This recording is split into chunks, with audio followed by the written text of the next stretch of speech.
Happy 2021, everybody. I hope you enjoyed the holiday season with your friends and family. If you were in your pandemic bubble or if you're celebrating through Zoom, however way you did it, now it is the new year. It is 2021. It's time to get your finances in order. So let's get your ass back on the financial treadmill and get things started.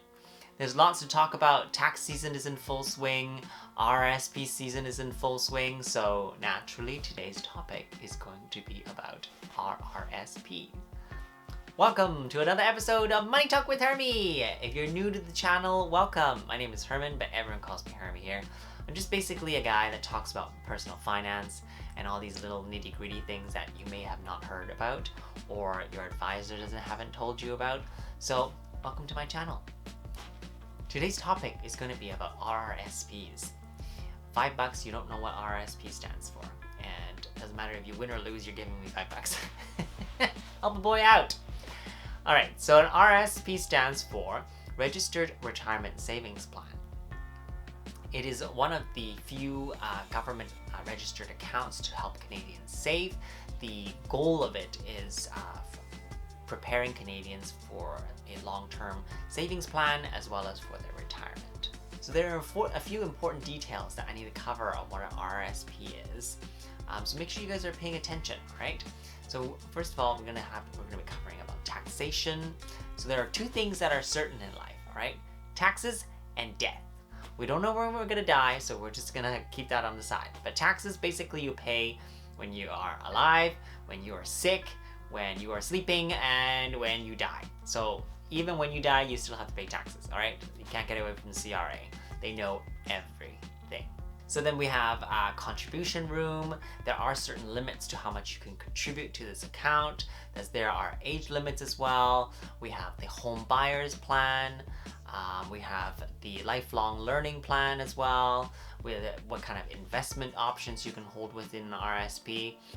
So there was a survey done by TD Bank last year, around in January, I think. And they surveyed Canadians. Half of them know that RRSPs and TFSAs were vital to their finances, savings and retirement and such. But a quarter of them didn't know the difference between an RRSP and a TFSA. It's a little bit shocking and scary at the same time. So what exactly is an RRSP, and why do you need an RRSP?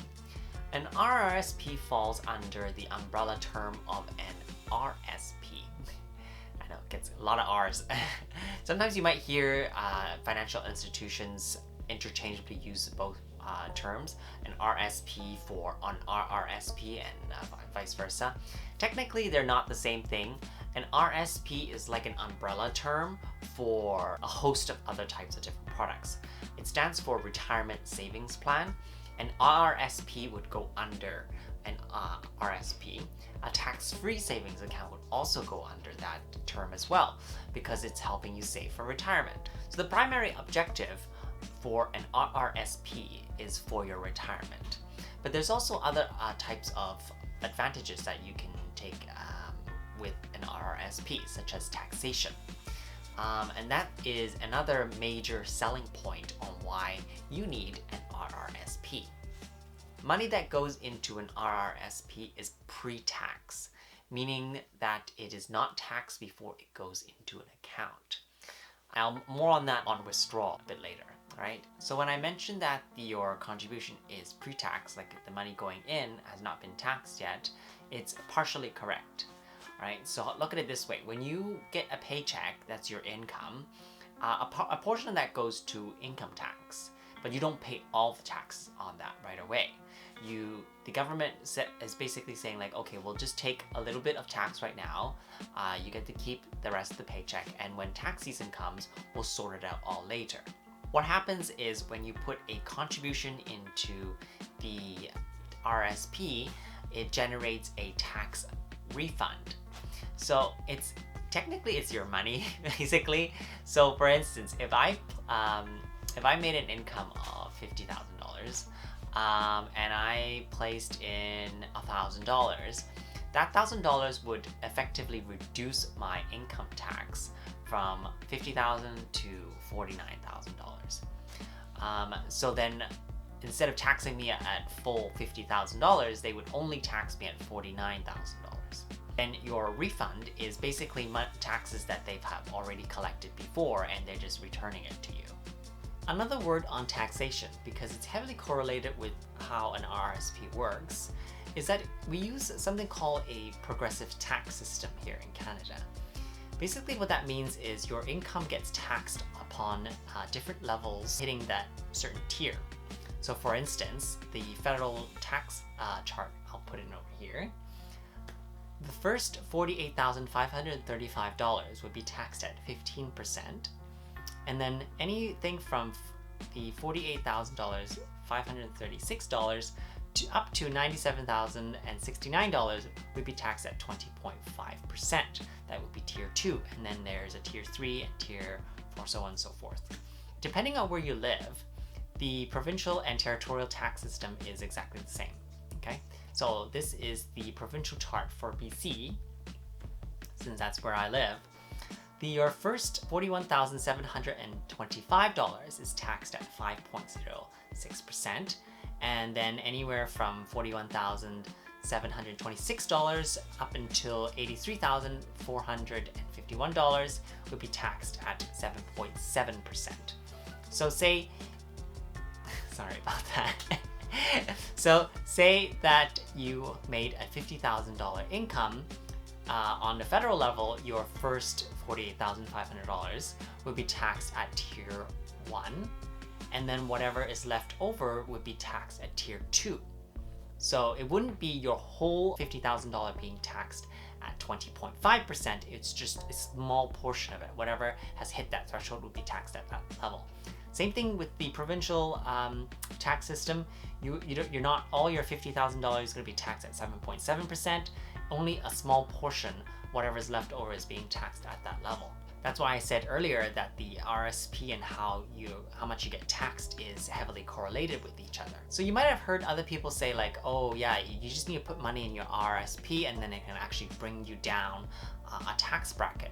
So this is what they mean when they say that. You've earned $50,000 taxable income. According to the federal and provincial tax system, your first $48,500 as in the $41,700 would be taxed at 15% as well as the 5.06%. That would be the first tier, and whatever is left over from that amount would be taxed at tier 2. So what happens is if you put in $10,000 into your RRSP, your taxable income of $50,000 gets dropped by $10,000. So instead of being taxed at $50,000 in 2 different tiers for the federal and provincial level, you only get taxed at tier 1, because your income now effectively becomes $40,000 instead of $50,000. Pretty neat, right? I mentioned earlier that the money going into your RRSP was pre-tax, meaning it wasn't taxed before going into the RRSP. So as it's sitting in the account earning interest or investment growth or whatever it's doing in there, there is a tax deferred growth, meaning the taxes will be applied later. In this case, upon withdrawal. So there is something called a withholding tax that the CRA makes the financial institutions take right away. As its name implies, it just takes a little bit first before applying the rest later. For instance, I have a $10,000 RRSP and I would like to take $5,000 out to finance my frivolous spending. Don't do that, by the way. So any amount that you pull out that's $5,000 or less, there is going to be a 10% withholding tax. So I pulled out $5,000, I would get a $500 tax ding right away. So it's really not worth it that you pull that money out from your RRSP to fund your frivolous spending. Unless it's an absolute emergency, do not pull money out from your RRSP. It was meant for long-term investment growth, or for your big purchases such as your home buyer, first home, I'll talk about that a bit later, as well as the lifelong learning plan for your education or upon your retirement. I would also like to add that any amount of money that you withdraw goes into your gross income. It gets added on top of your income. So for instance, you've earned $50,000 and I pulled out $5,000 out from my RRSP to finance my frivolous spending, then I would get taxed $55,000 instead of $50,000. So it not only does it increase your taxes that you have to pay, but it also ruins the whole idea of saving for your retirement. So an RRSP being a registered type of account, there are certain limitations to it. So in this case, a contribution room. A contribution room is exactly what it sounds like. There's a maximum amount that you are allowed to put into an RRSP at any given tax year. So in order for me to determine the contribution room for 2021, I would need 18% of my earned income from 2020.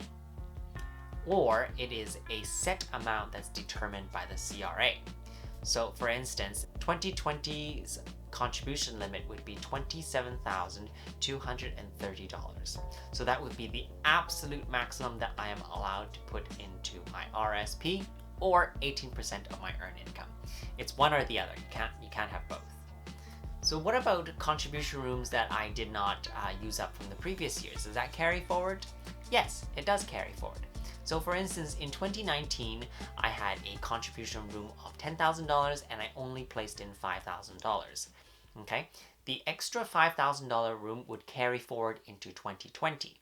So say 2020, I had a contribution room of $10,000, then I would have a total of $15,000 that I'm allowed to contribute in the tax year of 2020. Say because of the pandemic, I didn't contribute a cent to my RRSP. Starting in 2021, I would have whatever the amount was set out for me, plus the $15,000 in the previous years. Not only is there a contribution limit, there is an age limit as well. You're only allowed to contribute to your RRSP from age 18 to the age of 71. You might be wondering, what will happen to my RRSP once I turn 71? So the year that you turn 71, before the end of that year, you need to convert that into something called a RIF, which is a retirement income fund. That's another topic for another day. Your RRSP money does not disappear, okay? It just gets converted into a different type of account.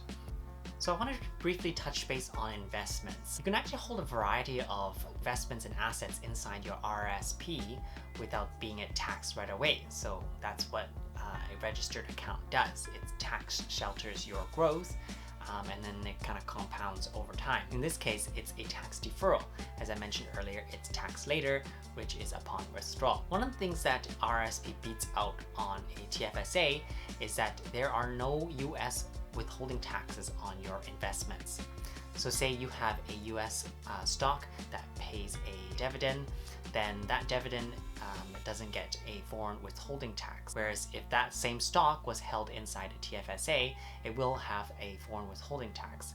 This is due to because the US and Canadian government signed a tax treaty clarifying that an RRSP is considered a retirement account versus products that may not qualify for that status. Now, you shouldn't make your investment decisions solely based off that, so make sure you guys do your homework before deciding what type of account to open, as well as what type of investments to hold inside your RRSP. You don't actually need to retire in order for you to access funds inside your RRSP. The government introduced two types of plans that allow you to borrow money from yourself in order to pay for these things. The first of which is called the First Time Homebuyers Plan, or the HBP. It basically allows you to borrow money from your RRSP in order to pay for your first home. So for single people, you're allowed to borrow $35,000. If you are a couple, a spouse or with a partner, then each of you are allowed to borrow $35,000 from your own RRSP. So collectively, you have $70,000 to work with. So for example, me being single AF, I can borrow $35,000 from myself to put down a down payment for a flat. But of course, there are limitations to what this can do as well. First of all, you have to pay it off within 15 years. And every year you have to pay 1/15 of it. So for instance, I borrowed $35,000. So that amount would be divided by 15 years. I would get $2,333.33. A couple more threes down there. So that would be the annual payment I have to pay back into my RSP. But if you don't repay this loan from yourself, it can actually be considered as income. So let's just say in year 2, I didn't pay the $2,333. That amount would be considered as my income. So you have to be very careful, and you have to make sure you keep track of how much money you pay back into your RSP. The second of these plans is called the Lifelong Learners Plan. This is to help out people who want to go back into school or seek out another education. You are allowed to borrow $10,000 per year up to a maximum of $20,000. So this is for full-time schooling only for you or your spouse. Unless one of you are disabled, only then you're allowed part-time schooling. You must pay back 10% of what you borrowed per year. So for instance, I borrowed $10,000 to go back to school. I have to pay back $1,000 per year. Otherwise, like the example I used before from your home buyer's plan, that can add it back into your gross income. I briefly want to touch base on the contribution deadline for our RRSP. As you guys know, the tax year for 2020 just ended, and usually how it goes is from January to the end of December. But for RSP, it works a little bit differently. So pay attention over here. So this is how it works. An RSP contribution is eligible for your previous tax year based off of from March to December and then the first 60 days of the following year. So now it's 2021. I have until March 1st to contribute to my RSP, and which it will still apply to the 2020 tax year. If you've made a contribution on March 2nd or afterwards, it would apply to the 2021 tax year. That's why you get 2 slips. And hence why I said in the beginning of the video that this is RSP season and things are gonna get crazy. So guys, that was my high-level overview on what an RRSP is and what it does. I hope it helped answer some questions that you may have had before. If not, leave me a little comment down below and I'll answer it as soon as I can. As always, please do your own homework and research. An RRSP is a highly complex type of account. It may work wonders for one person, but it may not do so well for another individual. It's entirely dependent on your own personal financial situation, as well as the income level you are at and the tax tier. It's just the start of 2021. You have until March 1st of this year to contribute to your RRSP in order for it to apply for the 2020 tax year. That's why I'm saying it's RRSP season and it's tax season, so you're paying yourself first by getting your financial affairs in order. So get on that financial treadmill and start running like crazy. As always, if you found value in this video or you've learned something new, please help support me by going down there and click on that subscribe button. While you're down there, you might as well hit the little bell icon so you get notified every time you see my lovely face. Or content just like this. I mean, you do you, boo. Until next time, thank you for tuning in for another episode of Money Talk with Hermie. Goodbye. That sounds stupid. Not.